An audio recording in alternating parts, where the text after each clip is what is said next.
old appeals to racial, sexual, and religious chauvinism, to rabid nationalist fervor, are beginning not to work. Business of who I am and whether I'm good or bad or achieving or not, all that's learned along the way. It's just a ride. And we can change it anytime we want. It's only a choice. No effort, no work, no job, no savings of money. I realized that I had the game wrong.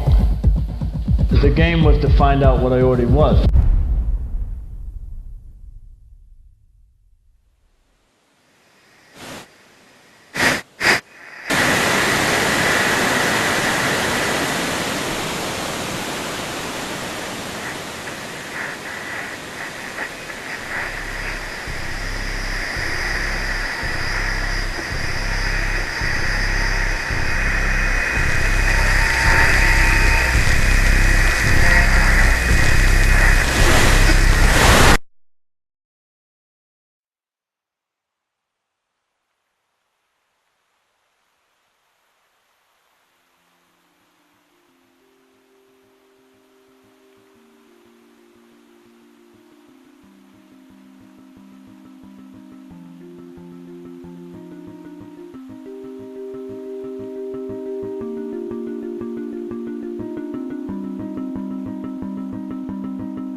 We were saying how very important it is to bring about in the human mind the radical revolution. The crisis is a crisis in consciousness, a crisis that cannot anymore accept the old norms, the old patterns, the ancient traditions. And considering what the world is now, with all the misery, conflict, destructive brutality, aggression, and so on, man is still as he was. He's still brutal, violent, aggressive, acquisitive, competitive, and he has built a society along these lines.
Society today is composed of a series of institutions. From political institutions, legal institutions, religious institutions, to institutions of social class, familial values, and occupational specialization. It is obvious the profound influence these traditionalized structures have in shaping our understandings and perspectives. Yet, of all the social institutions we are born into, directed by, and conditioned upon, there seems to be no system as taken for granted and misunderstood as the monetary system. Taking on nearly religious proportions, the established monetary institution exists as one of the most unquestioned forms of faith there is.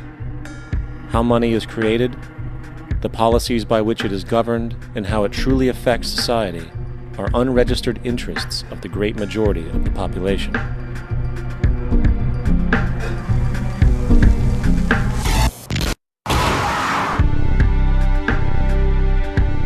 In a world where 1% of the population owns 40% of the planet's wealth, in a world where 34,000 children die every single day from poverty and preventable diseases, and where 50% of the world's population lives on less than $2 a day, one thing is clear: something is very wrong. And whether we are aware of it or not, the lifeblood of all of our established institutions, and thus society itself, is money. Therefore, understanding this institution of monetary policy is critical to understanding why our lives are the way they are. Unfortunately, economics is often viewed with confusion and boredom. Endless streams of financial jargon coupled with intimidating mathematics quickly deters people from attempts at understanding it. However, the fact is, the complexity associated with the financial system is a mere mask, designed to conceal one of the most socially paralyzing structures humanity has ever endured.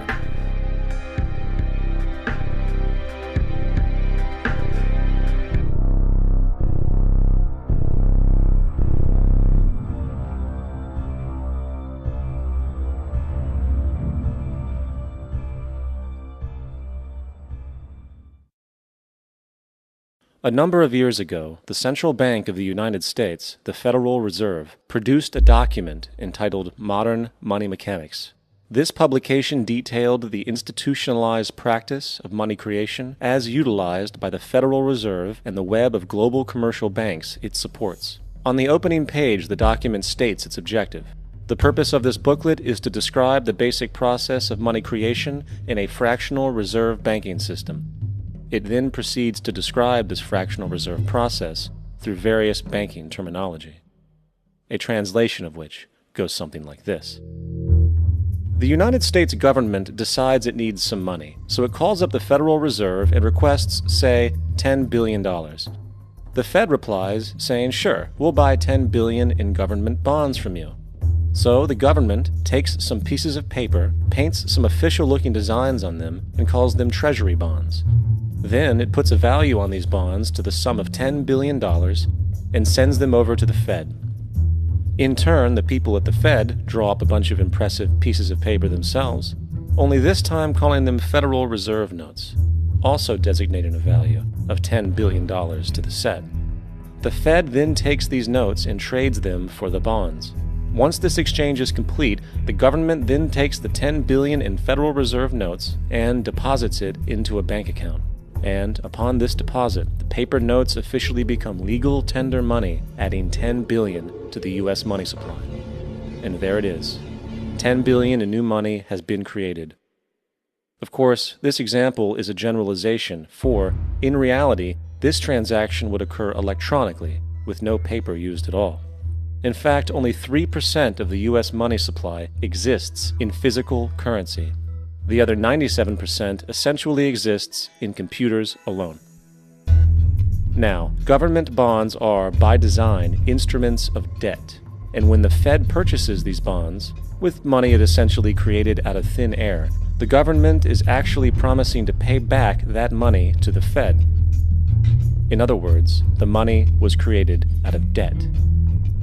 This mind-numbing paradox of how money or value can be created out of debt or a liability will become more clear as we further this exercise. So, the exchange has been made and now $10 billion sits in a commercial bank account. Here's where it gets really interesting. For as based on the fractional reserve practice, that $10 billion deposit instantly becomes part of the bank's reserves, just as all deposits do. And regarding reserve requirements, as stated in Modern Money Mechanics, a bank must maintain legally required reserves equal to a prescribed percentage of its deposits. It then quantifies this by stating, under current regulations, the reserve requirement against most transaction accounts is 10%. This means that with a $10 billion deposit, 10%, or $1 billion, is held as the required reserve, while the other $9 billion is considered an excessive reserve and can be used as the basis for new loans. Now, it is logical to assume that this $9 billion is literally coming out of the existing $10 billion deposit. However, this is actually not the case. What really happens is that the $9 billion is simply created out of thin air on top of the existing $10 billion deposit. This is how the money supply is expanded. As stated in modern money mechanics, of course they, the banks, do not really pay out loans from the money they receive as deposits. If they did this, no additional money would be created. What they do when they make loans is to accept promissory notes, loan contracts, in exchange for credits, money, to the borrower's transaction accounts. In other words, the $9 billion can be created out of nothing simply because there is a demand for such a loan and that there is a $10 billion deposit to satisfy the reserve requirements. Now, let's assume that somebody walks into this bank and borrows the newly available $9 billion. They will then most likely take that money and deposit it into their own bank account.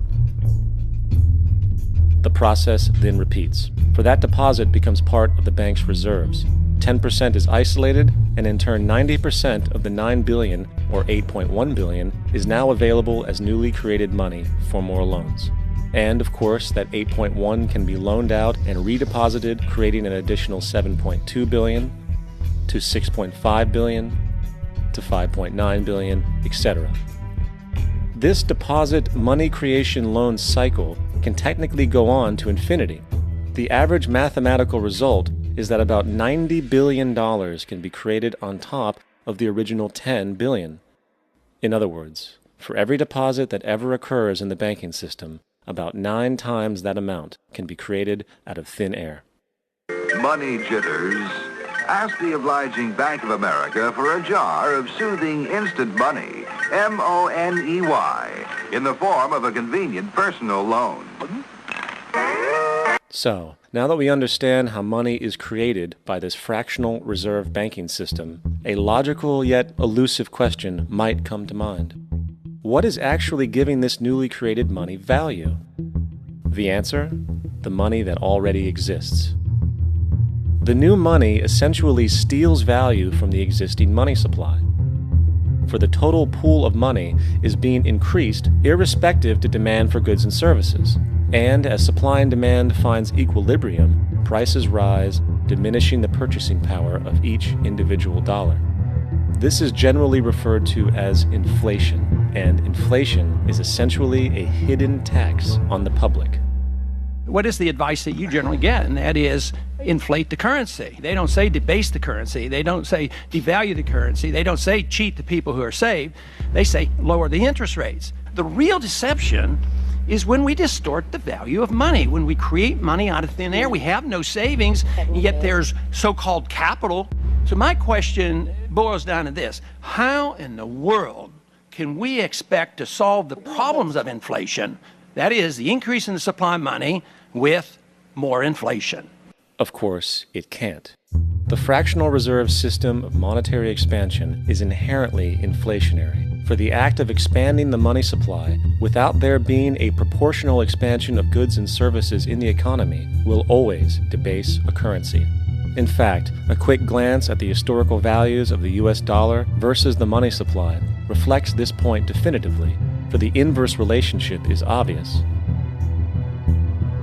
$1 in 1913 required $21.60 in 2007 to match value.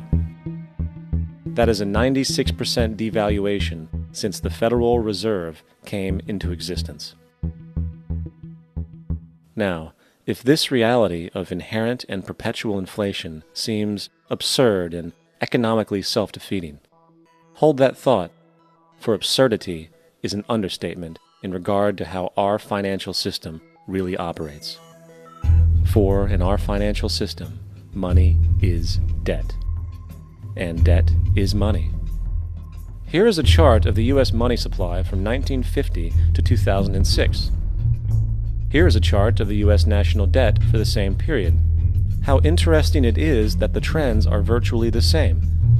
For the more money there is, the more debt there is. The more debt there is, the more money there is. To put it a different way, every single dollar in your wallet is owed to somebody by somebody. For remember, the only way the money can come into existence is from loans.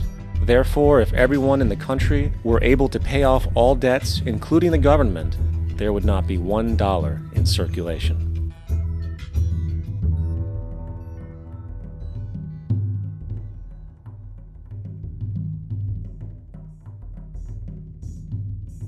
In fact, the last time in American history the national debt was completely paid off was in 1835 after President Andrew Jackson shut down the central bank that preceded the Federal Reserve. In fact, Jackson's entire political platform essentially revolved around his commitment to shut down the central bank, stating at one point, "The bold efforts the present bank has made to control the government are but premonitions of the fate that awaits the American people should they be deluded into a perpetuation of this institution or the establishment of another like it." Unfortunately, his message was short-lived, and the international bankers succeeded to install another central bank in 1913, the Federal Reserve.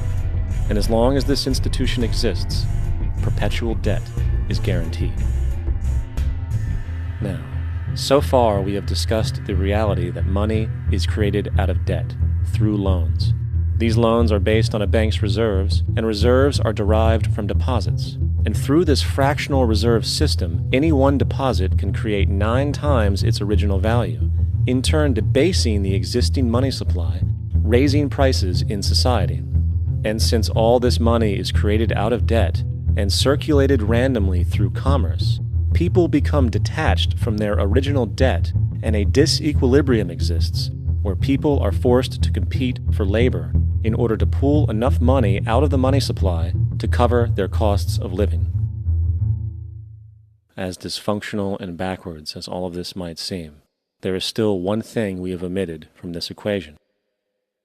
And it is this element of the structure which reveals the truly fraudulent nature of the system itself: the application of interest. When the government borrows money from the Fed, or when a person borrows money from a bank, it almost always has to be paid back with accrued interest. In other words, almost every single dollar that exists must be eventually returned to a bank with interest paid as well. But if all money is borrowed from the central bank and is expanded by commercial banks through loans, only what would be referred to as the principal is being created in the money supply. So then, where is the money to cover all of the interest that is charged? Nowhere. It doesn't exist. The ramifications of this are staggering, for the amount of money owed back to the banks will always exceed the amount of money that is available in circulation. This is why inflation is a constant in the economy, for new money is always needed to help cover the perpetual deficit built into the system, caused by the need to pay the interest. What this also means is that mathematically, defaults and bankruptcy are literally built into the system, and there will always be poor pockets of society that get the short end of the stick. An analogy would be a game of musical chairs, for once the music stops, somebody is left out to dry. And that's the point. It invariably transfers true wealth from the individual to the banks. For if you are unable to pay for your mortgage, they will take your property. This is particularly enraging when you realize that not only is such a default inevitable due to the fractional reserve practice, but also because of the fact that the money that the bank loaned to you didn't even legally exist in the first place. In 1969, there was a Minnesota court case involving a man named Jerome Daly, who was challenging the foreclosure of his home by the bank which provided the loan to purchase it. His argument was that the mortgage contract required both parties, being he and the bank, each put up a legitimate form of property for the exchange. In legal language, this is called consideration. Mr. Daly explained that the money was, in fact, not the property of the bank, for it was created out of nothing as soon as the loan agreement was signed. Remember what modern money mechanics stated about loans? What they do when they make loans is to accept promissory notes in exchange for credits. Reserves are unchanged by the loan transactions, but deposit credits constitute new additions to the total deposits of the banking system. In other words, the money doesn't come out of their existing assets. the bank is simply inventing it, putting up nothing of its own except for a theoretical liability on paper. As the court case progressed, the bank's president, Mr. Morgan, took the stand, and in the judge's personal memorandum, he recalled that the plaintiff, bank's president, admitted that, in combination with the Federal Reserve Bank, did create the money and credit upon its books by bookkeeping entry. The money and credit first came into existence when they created it. Mr. Morgan admitted that no United States law or statute existed which gave him the right to do this. A lawful consideration must exist and be tendered to support the note. The jury found that there was no lawful consideration, and I agree. He also poetically added, "Only God can create something of value out of nothing." And upon this revelation, the court rejected the bank's claim for foreclosure, and Daly kept his home. The implications of this court decision are immense. For every time you borrow money from a bank, whether it is a mortgage loan or a credit card charge, the money given to you is not only counterfeit, it is an illegitimate form of consideration, and hence voids the contract to repay, for the bank never had the money as property to begin with. Unfortunately, such legal realizations are suppressed and ignored, and the game of perpetual wealth transfer and perpetual debt continues. And this brings us to the ultimate question: why? During the American Civil War, President Lincoln bypassed the high-interest loans offered by the European banks and decided to do what the Founding Fathers advocated, which was to create an independent and inherently debt-free currency. It was called the greenback. Shortly after this measure was taken, an internal document circulated between private British and American banking interests stated, "Slavery is but the owning of labor and carries with it the care of laborers, while the European plan is that capital shall control labor by controlling wages. This can be done by controlling the money.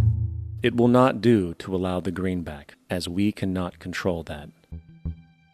The fractional reserve policy perpetrated by the Federal Reserve, which has spread in practice to the great majority of banks in the world, is, in fact, a system of modern slavery. Think about it. Money is created out of debt. And what do people do when they are in debt? They submit to employment to pay it off. But if money can only be created out of loans, how can society ever be debt-free? It can't. And that's the point.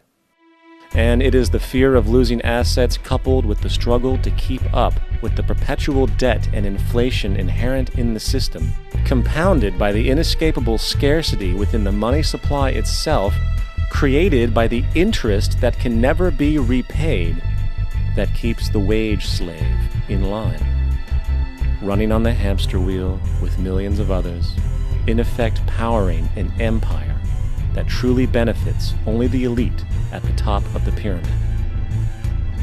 For, at the end of the day, who are you really working for? The banks.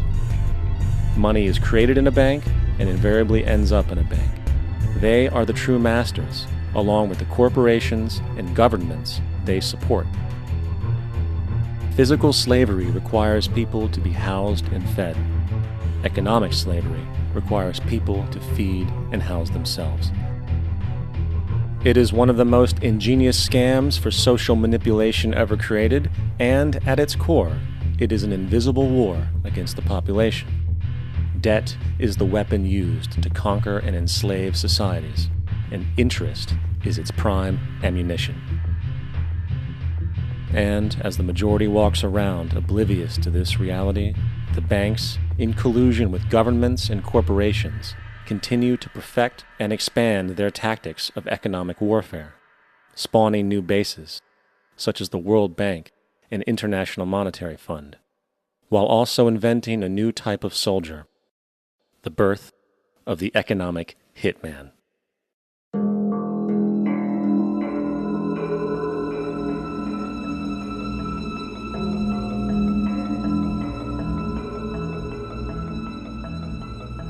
We economic hitmen really have been the ones responsible for creating this first truly global empire. And we work many different ways.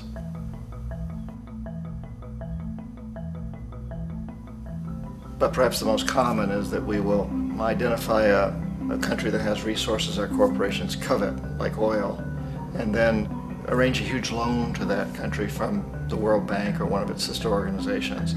But the money never actually goes to the country. Instead, it goes to our big corporations to build infrastructure projects in that country, power plants, industrial parks, ports, things that benefit a few rich people in that country, in addition to our corporations, but really don't help the majority of the people at all. However, those people, the whole country is left holding a huge debt.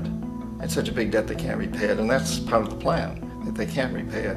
And so at some point, we economic hitmen go back to them and say, listen, you owe us a lot of money, can't pay your debts, so sell your oil real cheap to our oil companies. Allow us to build a military base in your country, or send troops in support of ours to someplace in the world like Iraq, or vote with us on the next UN vote. To have their electric utility company privatized and their water and sewage system privatized and sold to U.S. corporations or other multinational corporations. So there was that whole mushrooming thing, and it's so typical of the way the IMF and the World Bank work, that you put a country in debt, it's such a big debt it can't pay it, and then you offer to refinance that debt and pay even more interest. And you demand this quid pro quo, which you call a conditionality or good governance, which means basically that they've got to sell off their resources, including many of their social services, their utility companies, their school systems sometimes, their penal systems, their insurance systems, to foreign corporations. So it's a double, triple, quadruple whammy. The precedent for economic hitmen really began back in the early 50s when democratically elected Mossadegh, who was elected in Iran, he was considered to be the hope for democracy in the Middle East and around the world. He was Time Magazine's Man of the Year. But one of the things that he'd run on and began to implement was the idea that foreign oil companies needed to pay the Iranian people a lot more for the oil that they were taking out of Iran. The Iranian people should benefit from their own oil. Strange policy. We didn't like that, of course. But we were afraid to do what we normally were doing, which was to send in the military. Instead, we sent in one CIA agent, Kermit Roosevelt, Teddy Roosevelt's relative. And Kermit went in with a few $1 million and was very, very effective and efficient. And in a short amount of time, he managed to get Mossadegh overthrown and brought in the Shah of Iran to replace him, who always was favorable to oil. And it was extremely effective. Mobs overflow Tehran. Army officers shout that Mossadegh has surrendered and his regime as virtual dictator of Iran is ended.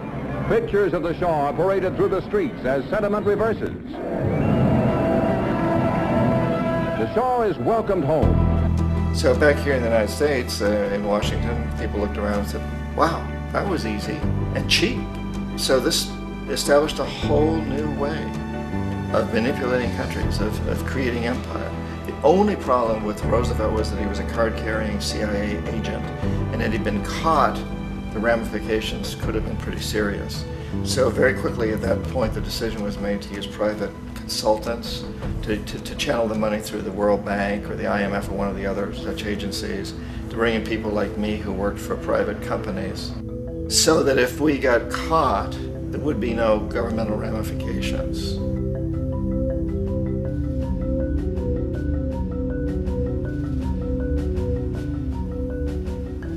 When Arbenz became president of Guatemala, the country was very much under the thumbs of United Fruit Company, the big international corporations. And Arbenz ran on this ticket that says, you know, we want to get the land back to the people.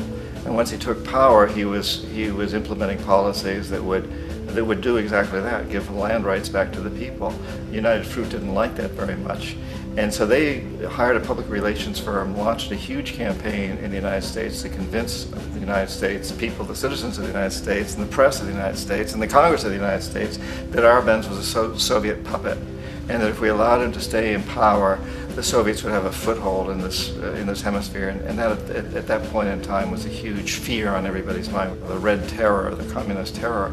And so, to make a long story short, out of this public relations campaign came a commitment on the part of the CIA and the military to take this man out. And in fact, we did. We sent in planes, we sent in soldiers, we sent in jackals, we sent everything in to take him out, and did take him out. And as soon as he was removed from office, the new guy that took over after him basically reinstated everything to the big international corporations, including United Fruit.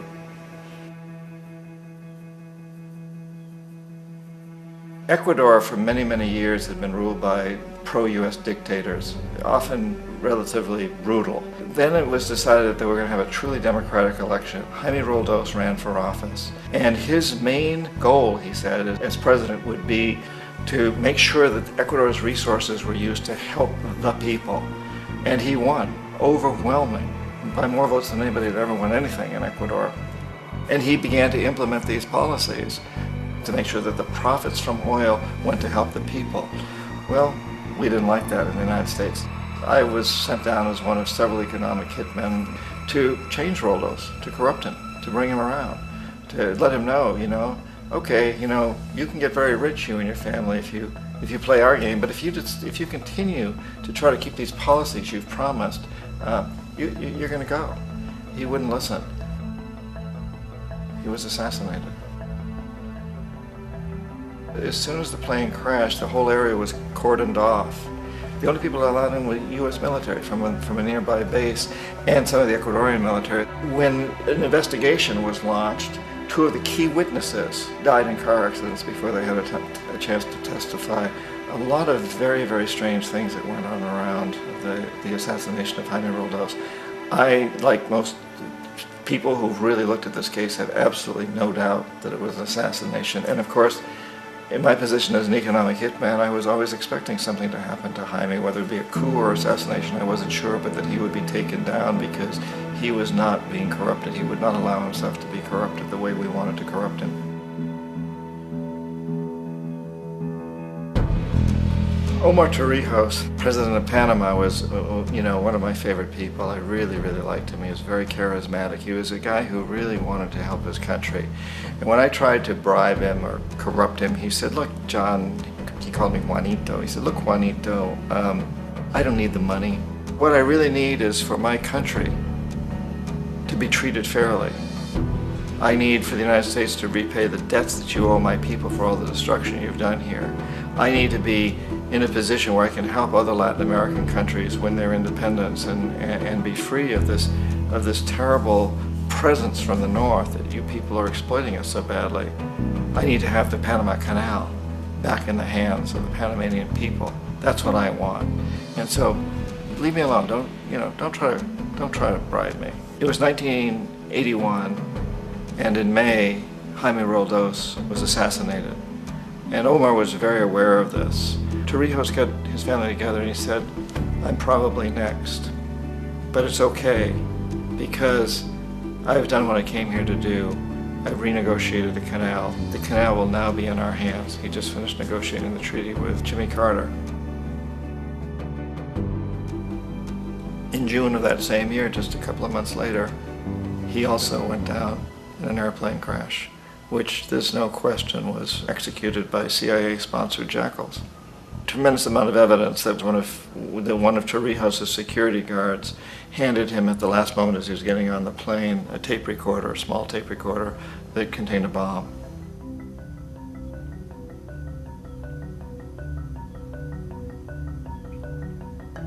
It is interesting to me how this system has continued pretty much the same way for years and years and years, except the economic hitmen have got better and better and better.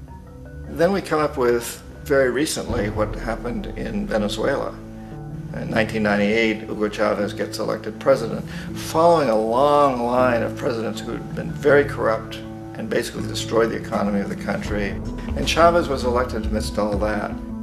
Chavez stood up to the United States, and he's done it primarily demanding that Venezuelan oil be used to help the Venezuelan people. Well, we didn't like that in the United States. So in 2002, a coup was staged, which there's no question in my mind, and most other people's minds, that the CIA was behind that coup.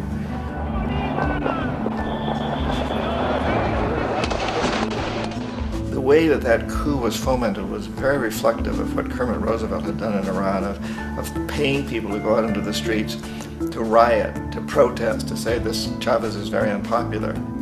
You know, if you can get a few thousand people to do that, television can make it look like it's the whole country, and things start to mushroom. Except in the case of Chavez, he was smart enough, and the people were so strongly behind him that they overcame it, which was a phenomenal moment in the history of Latin America.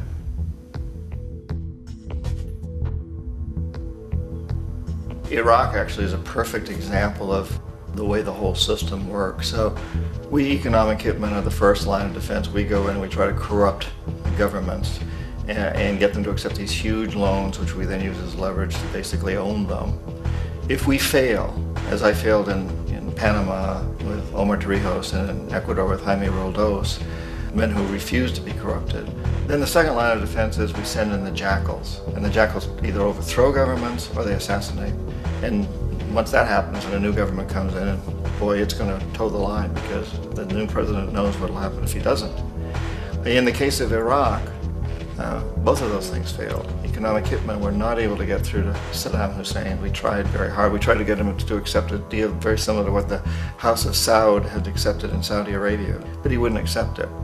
And so the jackals went in to take him out. They couldn't do it. His security was very good. After all, he had one time worked for the CIA. He'd been hired to assassinate a former president of Iraq and failed, but he knew the system. So in '91, we send in the troops and we take out the Iraqi military. So we assume at that point that Saddam Hussein is going to come around. We could have taken him out, of course, at that time, but we didn't want to. He's the kind of strong man we like. He controls his people. We thought he could control the Kurds and keep the Iranians in their border and keep pumping oil for us. And that once we took out his military, now he's going to come around.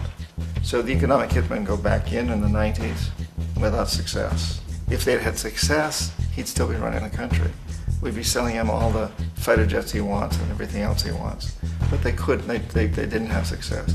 The jackals couldn't take him out again, so we sent the military in once again, and this time we did the complete job and took him out, and in the process created for ourselves some very, very lucrative construction deals. We had to reconstruct a country that we'd essentially destroyed, which is a pretty good deal if you own construction companies, big ones. So, you know, Iraq shows the three stages. The economic hitmen failed there, the jackals failed there, and as a final measure, the military goes in. And in that way, we've really created an empire, but we've done it very, very subtly.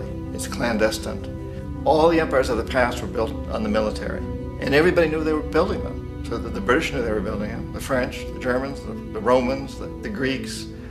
And they were proud of it, and they always had some excuse like spreading civilization, spreading some religion, something like that. But they knew they were doing it.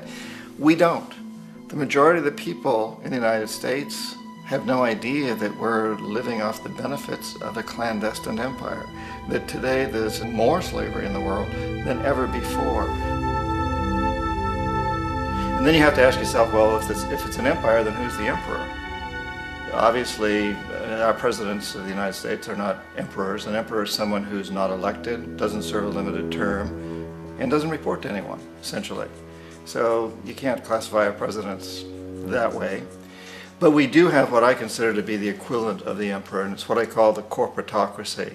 The corporatocracy is this group of individuals who run our biggest corporations, and they really act as the emperor of this empire. They control our media, either through direct ownership or advertising. They control most of our politicians because they finance their campaigns, either through their corporations or through personal contributions that come out of the corporations. They're not elected, they don't serve a limited term, they don't report to anybody. And at the very top of the corporatocracy, you really can't tell whether a person's working for a private corporation or the government because they're always moving back and forth. So, you know, you've got a guy who one moment is the president of a big construction company like Halliburton, and the next moment he's vice president of the United States, or the president who was in the oil business. And this is true whether you've got Democrats or Republicans in the office. You have the moving back and forth through the revolving door. And in a way, our government is invisible a lot of the time, and its policies are carried out by our corporations on one level or another. And then again, the policies of the government are basically forged by the corporatocracy and then presented to the government. They become government policy. So it's an incredibly cozy relationship. This isn't a conspiracy theory type of thing. These people don't have to get together and plot to do things. They all basically work under one primary assumption, and that is that they must maximize profits regardless of the social and environmental costs.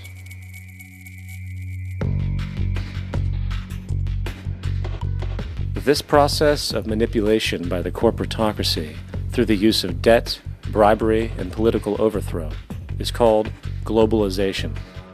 Just as the Federal Reserve keeps the American public in a position of indentured servitude through perpetual debt, inflation, and interest, the World Bank and IMF serve this role on a global scale. The basic scam is simple. Put a country in debt either by its own indiscretion or through corrupting the leader of that country, then impose conditionalities or structural adjustment policies, often consisting of the following. Currency devaluation.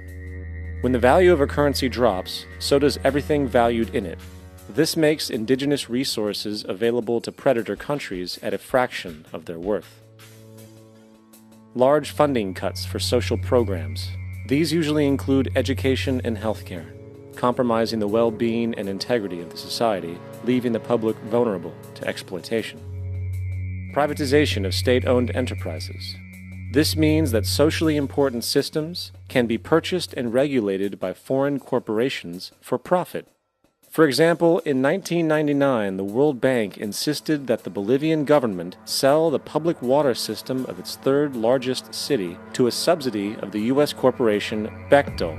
As soon as this occurred, water bills for the already impoverished local residents skyrocketed. It wasn't until after a full-blown revolt by the people that the Bechtel contract was nullified. Then there is trade liberalization, or the opening up of the economy through removing any restrictions on foreign trade. This allows for a number of abusive economic manifestations, such as transnational corporations bringing in their own mass-produced products, undercutting the indigenous production and ruining local economies. An example is Jamaica, which, after accepting loans and conditionalities from the World Bank, lost its largest cash crop markets due to competition with Western imports. Today, countless farmers are out of work, for they are unable to compete with the large corporations. Another variation is the creation of numerous, seemingly unnoticed, unregulated, inhumane sweatshop factories, which take advantage of the imposed economic hardship. Additionally, due to production deregulation, environmental destruction is perpetual, as a country's resources are often exploited by the indifferent corporations while outputting large amounts of deliberate pollution. The largest environmental lawsuit in the history of the world today is being brought on behalf of 30,000 Ecuadorian Amazonian people against Texaco, which is now owned by Chevron. So today it's against Chevron, but for activities conducted by Texaco. Estimated to be more than 18 times what the Exxon Valdez dumped into the coast of Alaska. In the case of Ecuador, it wasn't an accident. The oil companies did it intentionally. They knew they were doing it to save money out there rather than arranging for a proper disposal. Furthermore, a cursory glance at the performance record of the World Bank reveals that the institution, which publicly claims to help poor countries develop and alleviate poverty, has done nothing but increase poverty and the wealth gap, while corporate profits soar. In 1960, the income gap between the fifth of the world's people in the richest countries versus the fifth in the poorest countries was 30 to 1. By 1998, it was 74 to 1. While global GNP rose 40% between 1970 and 1985, those in poverty actually increased by 17%. While from 1985 to 2000, those living on less than $1 a day increased by 18%. Even the Joint Economic Committee of the U.S. Congress admitted that there is a mere 40% success rate of all World Bank projects.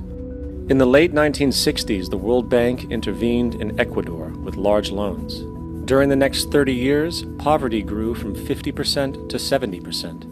Under or unemployment grew from 15 to 70%. Public debt increased from 240 million to 16 billion, while the share of resources allocated to the poor went from 20% to 6%.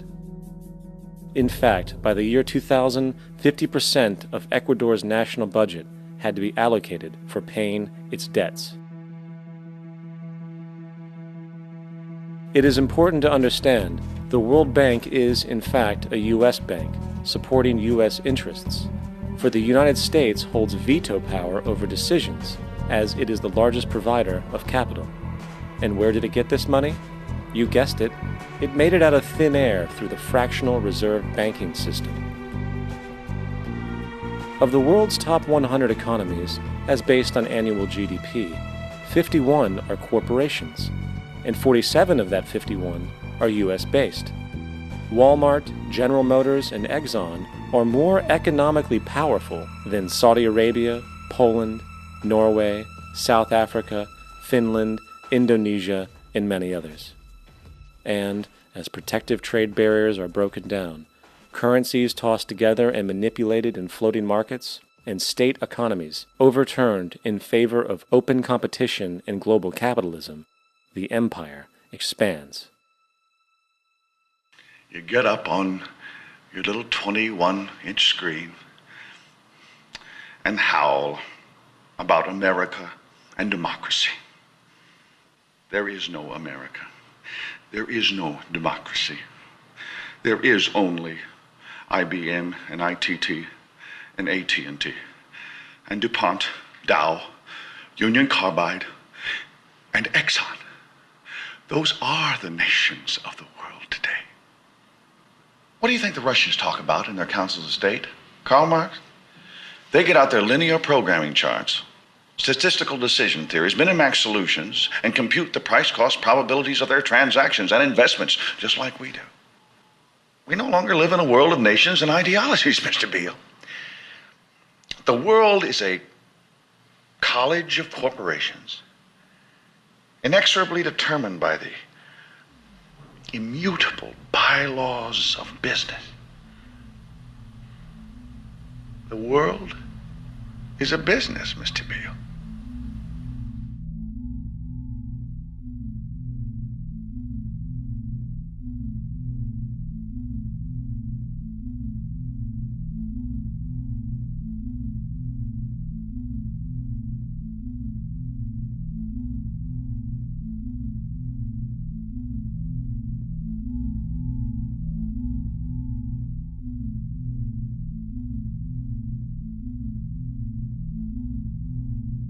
The world is being taken over by a handful of business powers who dominate the natural resources we need to live while controlling the money we need to obtain these resources. The end result will be world monopoly, based not on human life, but financial and corporate power. And as the inequality grows, naturally more and more people are becoming desperate. So the establishment was forced to come up with a new way to deal with anyone who challenges the system. So they gave birth to the terrorist. The term terrorist is an empty distinction, designed for any person or group who chooses to challenge the establishment. This isn't to be confused with the fictional Al-Qaeda, which was actually the name of a computer database for the US-supported Mujahideen in the 1980s.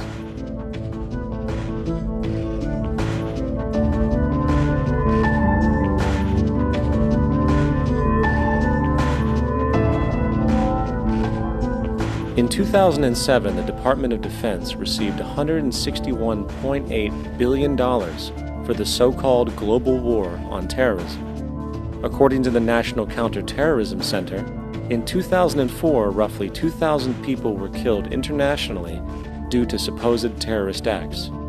Of that number, 70 were American. Using this number as a general average, which is extremely generous, it is interesting to note that twice as many people die from peanut allergies a year than from terrorist acts. Concurrently, the leading cause of death in America is coronary heart disease, killing roughly 450,000 each year. And in 2007, the government's allocation of funds for research on this issue was about $3 billion. This means that the U.S. government in 2007 spent 54 times the amount for preventing terrorism than it spent for preventing a disease which kills 6,600 times more people annually than terrorism does. Yet, as the name terrorism and Al-Qaeda are arbitrarily stamped on every news report relating to any action taken against U.S. interests, the myth grows wider. In mid-2008, the U.S. Attorney General actually proposed that the U.S. Congress officially declare war against the fantasy. Not to mention, as of July 2008, there are now over 1 million people currently on the U.S. terrorist watch list. These so-called counterterrorism measures, of course, have nothing to do with social protection, and everything to do with preserving the establishment amongst the growing anti-American sentiment both domestically and internationally, which is legitimately founded on the greed-based corporate empire expansion that is exploiting the world. The true terrorists of our world do not meet at the docks at midnight or scream Allah Akbar before some violent action. The true terrorists of our world wear $5,000 suits and work in the highest positions of finance, government, and business. So, what do? How do we stop a system of greed and corruption that has so much power and momentum?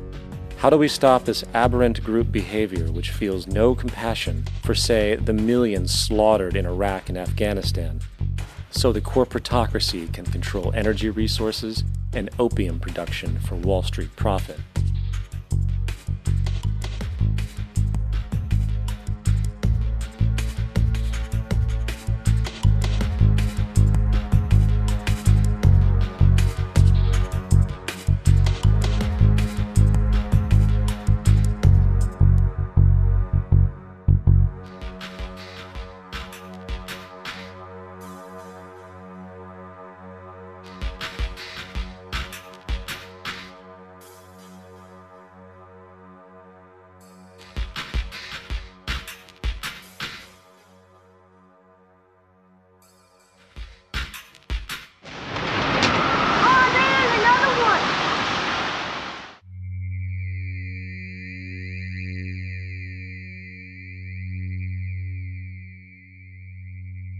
How do we stop a system of greed and corruption that condemns poor populations to sweatshop slavery for the benefit of Madison Avenue? Or that engineers false flag terror attacks for the sake of manipulation? Or that generates built-in modes of social operation which are inherently exploitative?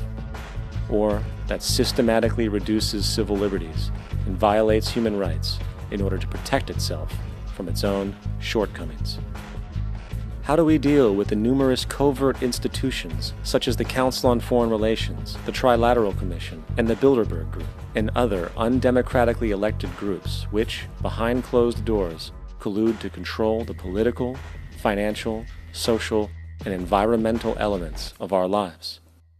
In order to find the answer, we must first find the true underlying cause. For the fact is, the selfish, corrupt, power, and profit-based groups are not the true source of the problem. They are symptoms.